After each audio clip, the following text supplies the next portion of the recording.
சினிமாவை நாங்கள் எப்படி நேசிக்கணும், சினிமாவில் இருக்கவங்க நாங்கள் எப்படியெல்லாம் பழகணும், எப்படியெல்லாம் கைகட்டி நிற்கணும், எப்படியெல்லாம் கூனி குறுகி நிற்கணுங்கிறதெல்லாம் அந்த நேரத்தில் நாங்கள் அப்படியெல்லாம் கஷ்டப்பட்டோம்.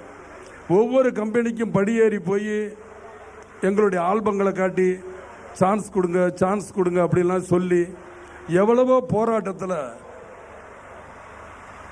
போராடி இன்னைக்கு சத்யராஜ் சார் இந்த அளவுக்கு உயர்ந்திருக்காருன்னா அவருடைய உழைப்பு தான் அதற்கு ஒரு காரணம்.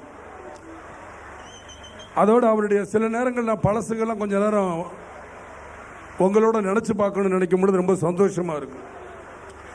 நாளை உனது நாள் அப்படிங்கிற ஒரு படம் நாகர்கோவிலில் இப்போ நாங்கள் நடிச்சுக்கிட்டு இருக்கும் பொழுது அப்போ சத்யராஜ் அப்போ தான் நடித்து வந்துக்கிட்டு இருக்காரு. அப்போ என்கிட்ட சொன்னார், சார் உங்களை வச்சு நான் ஒரு படம் டைரக்ஷன் பண்ணணும், உங்களுக்குன்னு ஒரு நான் கதை எழுதணும் அப்படிலாம் சொன்னார். சரி சார், நீங்கள் எப்போனாலும் அந்த கதையை சொல்லுங்கள், நான் நடிக்கிறேன் அப்படின்ட்டு இருந்தேன். அதுக்கப்புறம்